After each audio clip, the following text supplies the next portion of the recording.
నేను మీ కుటుంబంలోకి రావాలి అని కోరుకుంటున్నాను. ఆ విషయం గురించే నేను మాట్లాడడానికి వచ్చానమ్మా.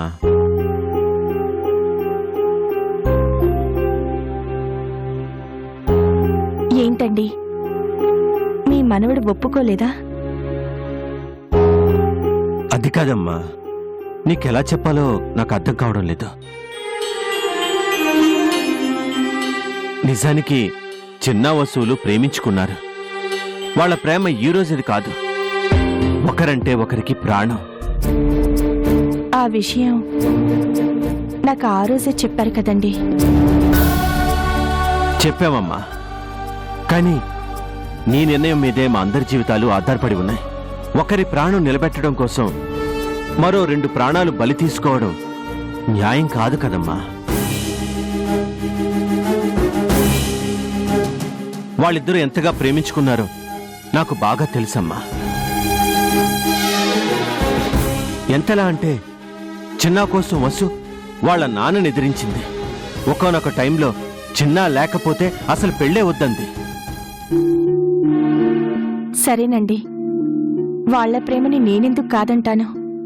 మీ మనవడికి ఇష్టం లేనప్పుడు నేనెందుకు బలవంతం చేస్తాను చెప్పండి? చూడమ్మా కావేరి, కావాలంటే నిన్ను నేను దత్తత తీసుకుంటాను. నా ఆస్తి మొత్తం రాసిస్తాను. చిన్నాకంటే ఆస్తిపాస్తులు కలవాణ్ణి నేను తెచ్చి నీకు పెళ్లి చేస్తానమ్మా. నీకు ఏ లోటు రాకుండా అన్ని ఏర్పాట్లు చేస్తాను. అంటే నేను ఆస్తుల కోసం ఈ పని ఒప్పుకున్నానని మీరు నమ్ముతున్నారా? అది కాదమ్మా. ఆస్తి కావాలి అనుకుంటే మీకంటే ముందు అమృత గారు, చిన్నా గారు వచ్చి నాకు ఆఫర్ చేశారు.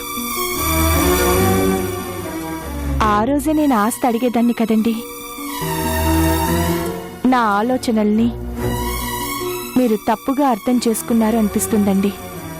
లేదమ్మా, నేను దయచేసి నన్ను మాట్లాడనివ్వండి.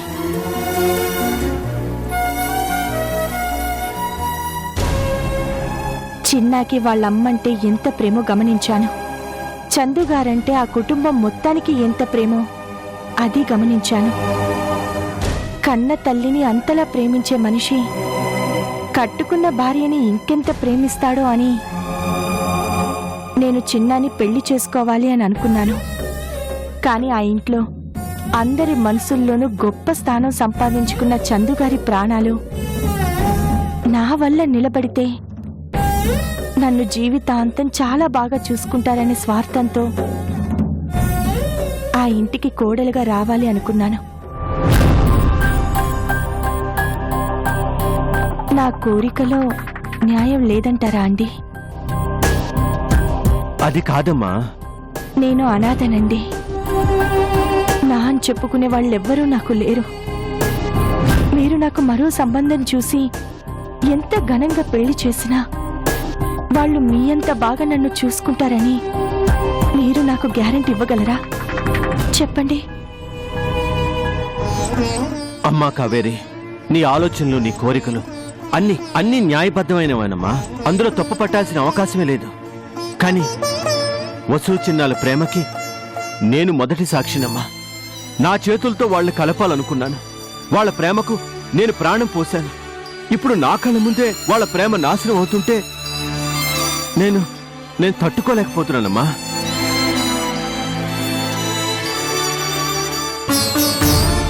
ప్రేమ కావాలా, అమ్మ కావాలా అంటే నా మనవడు మరో మాట లేకుండా అమ్మే కావాలి అంటాడు. కానీ ఆ మాట చెప్పడానికి వాడు ఎన్ని కన్నీళ్లు ఆపుకున్నాడో నేను చూశానమ్మా.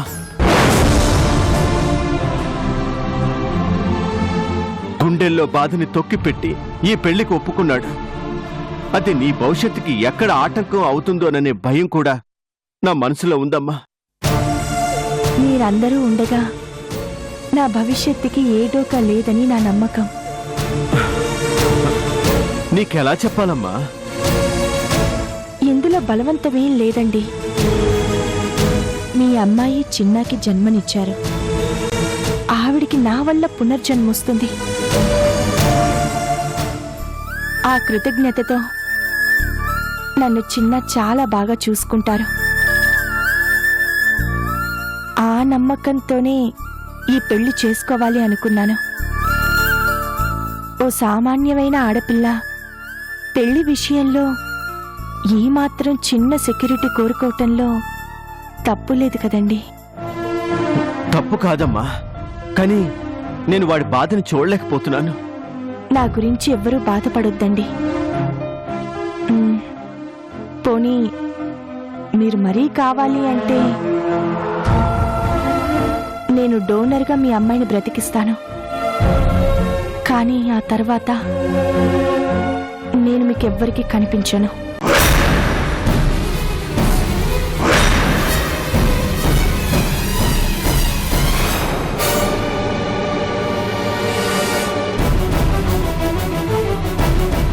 బాగా ఆలోచించే నిర్ణయం తీసుకోండి.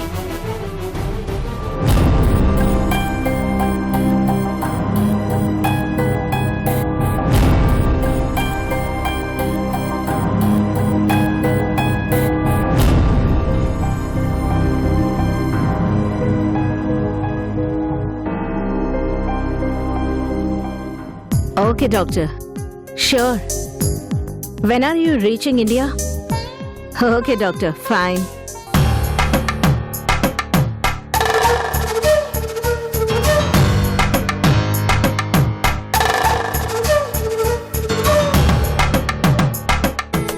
One minute, doctor. My colleague, Dr. Amrita, is here. She wants to talk to you.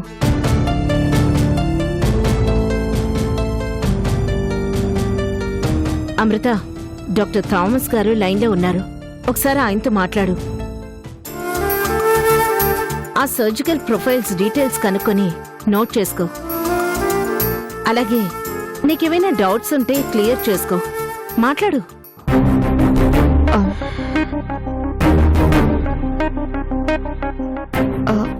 Good morning, doctor. This is Amrita here. Yes, doctor. Tell me. Yes, doctor. All the arrangements are ready. Whenever you come, you can start the surgery. As per your instructions, we'll prepare the patient. When will you come, doctor? Okay, doctor. Fine. Thank you. ఏమన్నారు అమృత? ఆయన 3 రోజుల్లో India వస్తున్నారట. Doctor గారు చాలా busy షెడ్యూల్లో ఉన్నారు. ఒక్క నిమిషం కూడా వేస్ట్ చేయకూడదట. అంతా టైం ప్రకారం జరిగిపోవాలి. ఏ చిన్న ప్రాబ్లం వచ్చినా మొత్తం ప్రోగ్రామ్ అప్సెట్ అవుతుంది. అసలు ఈ సర్జరీ జరుగుతుందో లేదో అర్థం కావట్లేదు డాక్టర్. అదేంటి అమృత అలా అనేసావు? అవతల ఏర్పాట్లన్నీ జరిగిపోతున్నాయి. చూసావుగా, డాక్టర్ థామస్ గారు బయలుదేరి వస్తున్నారు. ఆయన అంత దూరం నుంచి పిలిపించి ఇప్పుడు ఆపరేషన్ చేయించుకోవడం లేదు అంటే ఎలా? నిజమే డాక్టర్, కానీ ఇంటి పరిస్థితులు మీకు తెలుసు కదా. అందుకని సర్జరీ క్యాన్సిల్ చేస్తామా? ఇదే ఆఖరి అవకాశం అమృత. ఇది మిస్ అయింది అంటే ఇక చందు మనకు దక్కదు. డాక్టర్ గారు మన కోసమే ఇండియా వస్తున్నారు. అది నేనెంతో రిక్వెస్ట్ చేసి చందు పరిస్థితి చెబితే ఆయన తన ప్రోగ్రామ్స్ అన్ని క్యాన్సిల్ చేసుకుని ఇండియాకు వస్తున్నారు. ఏం చేయాలో నాకు పాల్పోవడం లేదు డాక్టర్. ఆ కావేరి ఇచ్చిన షాక్ నుంచి ఇంకా ఎవరూ తేలుకోలేకపోతున్నాం. చందు అయితే నాకు అసలు సర్జరీ వద్దంటే వద్దని భీష్మించి కూర్చుంది. ఏదో రకంగా నచ్చ చెప్పాలమృత. ఈ అవకాశం మిస్ చేసుకోవద్దు. కానీ ఎవరికి నచ్చ చెప్పాలి డాక్టర్? ఇటు చందుని చూస్తే నాకు అసలు సర్జరీయే వద్దు, వసు చిన్నాల పెళ్లి చూసి చచ్చిపోతాను అంటుంది. నా కోసం ఆ జంటను విడదీయొద్దని చాలా గట్టిగా చెప్తుంది చందు. ఆ కావేరి అయితే రెండో మాట మాట్లాడే అవకాశం లేకుండా మీరే నిర్ణయించుకోండి అంటుంది. అప్పటికి కృష్ణబాబాయ్ వెళ్ళి నచ్చ చెప్పాలని చూసినా ఆ అమ్మాయి వినట్లేదు. మరీ బ్రతిమలాడితే డొనేట్ చేసిన తర్వాత ఎవరికి కనిపించను అంటుంది. మరి ఆ అమ్మాయి నుంచి మనం ఎలా సెల్స్ తీసుకుంటాము? నేను మాట చెప్పనా అమృత, మనిషి ప్రాణాల కన్నా ప్రేమ గొప్పది కాదు. ఈ అవకాశం పోతే మనకు తిరిగి రాదు. చందుని మనం చేతులారా చంపుకోవడం అవుతుంది. డాక్టర్స్గా మనం మనిషి ప్రాణాలకు విలువనిస్తాం. ఏదో రకంగా నువ్వే చందుకి సర్ది చెప్పాలి. ఎవరు చెప్పాలి? ఎవరు చెప్తే వింటుందో కూడా అర్థం కావట్లేదు. చందుకి చావంటే భయం లేదు డాక్టర్. వసు చిన్నాల కోసం తను చావడానికి కూడా సిద్ధమే. కానీ మనం వదులుకోలేం. చిన్న కూడా అమ్మ కోసం ప్రేమని వదులుకోవడానికి కూడా సిద్ధంగా ఉన్నాడు. కానీ చందు వినడం లేదు. ఎవరు చెప్తే వింటుందో వాళ్లతోనే చెప్పించాలమృత. ఈ సమయంలో చందుకి నచ్చ చెప్పాల్సింది నువ్వు నేను కాదు, చిన్న లేదంటే వసు. వాళ్లే ముందుకు రావాలి. అప్పుడే చందు మనసు మారుతుంది. చిన్న చెప్పినా వినదు డాక్టర్. వసునే చెప్పాలి. కానీ వసుకి ఎలా నచ్చ చెప్పాలి? ఎవరు చెప్పాలి?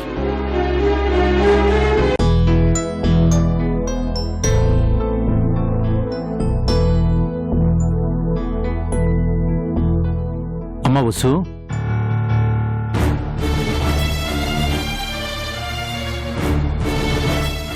రండి క్రిష్, కూర్చోండి. మీ డాడీ ఏరమ్మా? బయటకు వెళ్ళారు క్రిష్.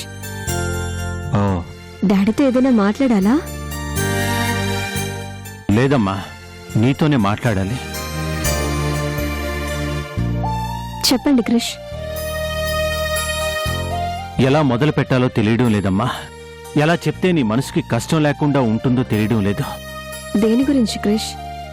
చిన్న గురించేనా? చిన్న విషయంలో నేను ఆల్రెడీ నిర్ణయం తీసుకున్నాను. నా నిర్ణయం మీ అందరికీ తెలుసు కదా క్రిష్. తెలుసమ్మా. మరింకేంటి క్రిష్? నువ్వు చిన్న ఎంత ప్రేమించుకున్నారో నాకు తెలుసమ్మా. అసలు మీ ఇద్దరి ప్రేమకు నేనే ప్రధాన సాక్షిని కూడా. మీ ఇద్దరిని భార్యాభర్తలు చేసి మీరు సుఖంగా సంతోషంగా ఉంటే నేను చూడాలనేదే నా కోరిక. కానీ అనుకోకుండా కావేరి వచ్చి అందరి జీవితాల్లోనూ అలజడి సృష్టించిందమ్మా. కోరరాని కోరిక కోరి అందరి మనసుల్ని గాయపరిచింది. కావేరి ఆలోచనల్లో కూడా ఏం తప్పు లేదు క్రిష్. తను న్యాయంగానే కోరుకుంది. ఏ ఆడపిల్లైనా సెక్యూరిటీ ఉన్న లైఫే కోరుకుంటుంది. తను అంతే.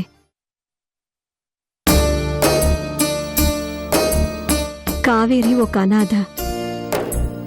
ఒక మంచి కుటుంబంలో తనకి ఒక స్థానం కావాలి అనుకుంటుంది. అందులో తప్పే ఉంది క్రిష్. చందు ఆంటీని బ్రతికించగల శక్తి తనకు మాత్రమే ఉంది. అంత త్యాగం చేయటానికి ఆ అమ్మాయి రెడీగా ఉన్నప్పుడు తను కోరుకుంది మనమివ్వటంలో తప్పే ఉంది. అందుకే క్రిష్, చిన్నాకి నేనే నచ్చ చెప్పాను. కానీ చందు ఒప్పుకోవడం లేదమ్మా. నేను నా ప్రాణాలు కాపాడుకోవడం కోసం నా కొడుకు ప్రేమని పణంగా పెట్టలేను అంటుంది. ఒక మనిషిగా తన నిర్ణయాన్ని నేను ఒప్పుకుంటానమ్మా. కానీ కన్న తండ్రిగా మాత్రం నేను తట్టుకోలేకపోతున్నానమ్మా. నా కన్న కూతురు నా కళ్ళ ముందే చనిపోతుందంటే నేనెలా తట్టుకోవాలి? ఏ విధంగా తనని ఓదార్చాలి? ఎలా సర్ది చెప్పాలో కూడా నాకు తెలియడం లేదమ్మా. ఏంటి క్రిష్ ఇది? నేను చిన్నాన్ని పెళ్లి చేసుకోవటం లేదని చెప్పాక కూడా ఆంటీ ఎందుకలా మాట్లాడుతుంది? మా ప్రేమ కంటే ఆంటీ ప్రాణాలు ముఖ్యం క్రిష్. ప్రేమ దూరమైన బాధ నుంచి ఇవాళ కాకపోతే రేపైనా చిన్న రికవర్ అవుతాడు. కానీ ఆంటీ దూరం అయితే మాత్రం అస్సలు తట్టుకోలేడు క్రిష్. కరెక్టేనమ్మా. ఏం చేయలేని పొజిషన్లో మిగిలిపోయాను నేను. నా కళ్ళ ముందు ఎన్ని ప్రాబ్లమ్స్ జరుగుతున్నా, ఎంతమంది మనసులు నొచ్చుకుంటున్నా, ఇది తప్పు ఇది కరెక్ట్ అని చెప్పలేని పరిస్థితి అమ్మా నాది. కావేరి వైపు నుంచి ఆలోచిస్తే కావేరి అడగడంలో తప్పులేదనిపిస్తుంది. ఇటు చూస్తే మీ ప్రేమను చంపుకోవాలని చెప్పలేను, నా కూతురు చనిపోతుంటే చూడలేను, తనని బ్రతికించుకోవడానికి వేరే మార్గము వెతకలేను. ఇన్ని సమస్యలు చూసి కూడా ఏ చిన్న పరిష్కారం చూపించలేకపోవడం నిజంగా నిజంగా నా దురదృష్టం అమ్మా. మీరెందుకు బాధపడతారు క్రిష్? నేనున్నాను కదా. నీ త్యాగం కూడా చందుకి ఇష్టం లేదమ్మా.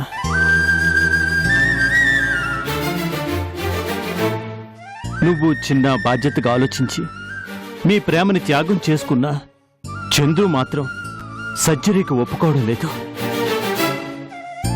ఏం చేయాలమ్మా? మీరేం చెయ్యొద్దు క్రిష్, అంతా నేను చూసుకుంటాను. ఆంటీతో నేను మాట్లాడతాను. మీకోసం మాత్రమే కాదు క్రిష్, చిన్న కోసం మాట్లాడతాను. నేను ప్రేమించిన చిన్నాని ఈరోజు వదులుకుంటుంది ఎందుకో తెలుసా? తనకి అమ్మ ప్రేమ దక్కాలి అని. చిన్నాకి అమ్మను అందించటం నా కనీస బాధ్యత. చందు ఆంటీని నేను ఒప్పిస్తాను. సర్జరీ జరుగుతుంది. మీరేం వరీ అవ్వకండి.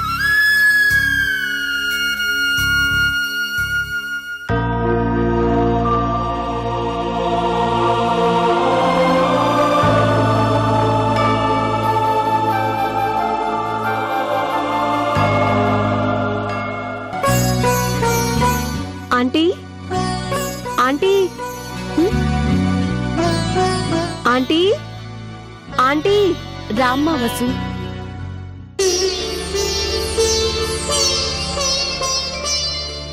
కూర్చో. ఎలా ఉన్నావమ్మా? నేను అడగాల్సిన ప్రశ్న నన్ను మీరడుగుతున్నారా ఆంటీ? మొన్నటిదాకా డోనర్ దొరకలేదు అని అందరూ టెన్షన్ పడ్డారు. డోనర్ దొరికిన తరువాత మీరెందుకు ఆపరేషన్ వద్దంటున్నారా ఆంటీ? ఎందుకో నీకు మాత్రం తెలీదా వసు? అదే, ఎందుకు ఆ విషయం గురించి మీరు ఆలోచిస్తున్నారా ఆంటీ? మీకు ప్రాణం పోయటానికి తన ప్రాణం మీదకి తెచ్చుకునే పరిస్థితి ఉంది అని ఆ కావేరికి తెలుసు. అయినా మీకోసం త్యాగం చేస్తాను అంటుంది. ఇక అంతకంటే ఏం కావాలంటీ? ఎందుకు వసు అంతా తెలిసి అడుగుతావు? నేనెందుకు సర్జరీ వద్దంటున్నానో నీకు నిజంగా తెలీదా?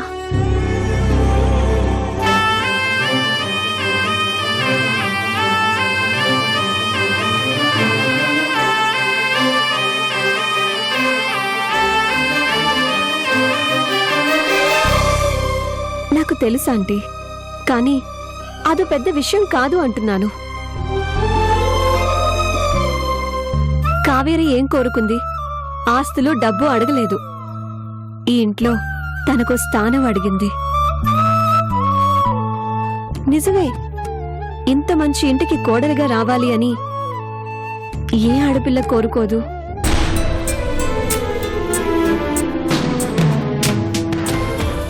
ఏ ఆడపిల్లైనా అమ్మలా ఆదరించే అత్తగారు, తండ్రిలా చేరదీసే మామగారు, కంటికి రెప్పలా చూసుకునే భర్త, మంచి ఫ్రెండ్లా కలిసిపోయే ఆడపడచ్చు, ఇలాంటి మంచి మనుషులున్న ఇంటికి కోడల్ని కావాలని కోరుకుంటుంది.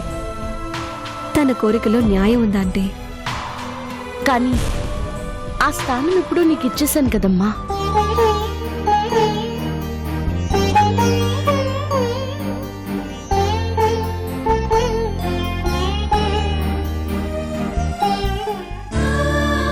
ఆంటీ, ఒక విజయం కోసం ఇద్దరు వ్యక్తులు పోటీ పడతారు. విజయం ఒక్కరికే దక్కుతుందని ఆ ఇద్దరికీ తెలుసుంటుంది. ఒకరు గెలిస్తే ఇంకొకరు అభినందించాలి, కానీ అసూయ పడకూడదు కదా ఆంటీ? నువ్వు చెప్పేది ఆటల గురించి, కానీ ఇది జీవితం. జీవితం అంటే ఆటలు కాదు. నేను చెప్పేది కూడా అదే ఆంటీ. జీవితం అంటే ఆట కాదు. ప్రాణం విలువ ఎలాంటిదో మీకు తెలియంది కాదు. ప్రాణం ఇస్తున్న ఆ అమ్మాయి చిన్న కోరిక మీరు తీర్చలేరా? అయితే చిన్న నీకు అవసరం లేదా? చిన్నని నువ్వు ప్రేమించలేదా? లేదు అని ఒక్క మాట చెప్పు.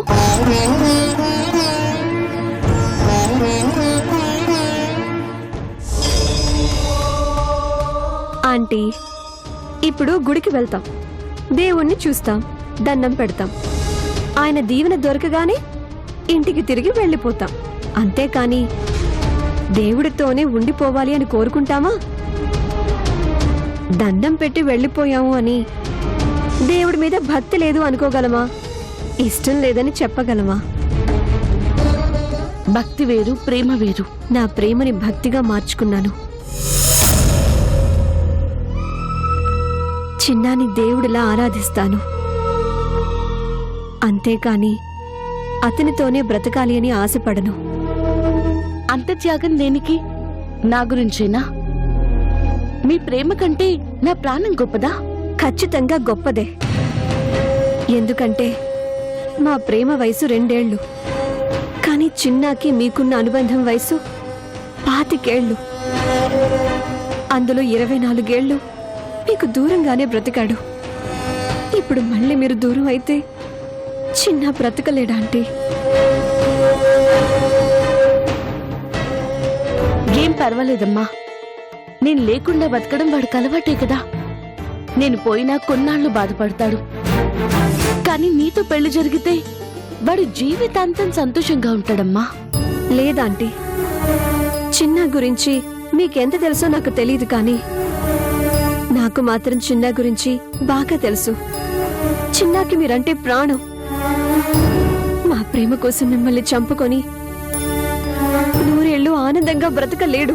చిన్నానే కాదు, నేను కూడా ఒప్పుకోను. అందుకని మీ ప్రేమను బలి చేస్తారా? ప్రేమ ప్రేమ ప్రేమ ఏంటి ప్రేమ? నా ప్రేమ ఇక్కడ చచ్చిపోయినా రేపు కావేరి చూపించే ప్రేమలో చిన్నాకి నా ప్రేమ నేను గుర్తుకు కూడా రాకపోవచ్చు ఆంటీ. కానీ మీకేమైనా జరిగితే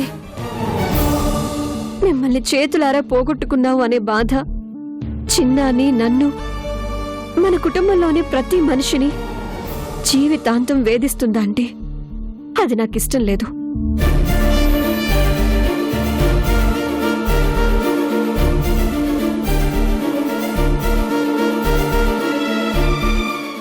మీ ప్రేమ గెలుస్తుంది. అలాగే చందు గారు కూడా బ్రతుకుతారు. నేను మాటిస్తున్నానండి. నీకు చిన్నాకి పెళ్లి జరుగుతుంది. నన్ను నమ్ము. నేను రానేమోననుకొని మీరొచ్చారు కదా.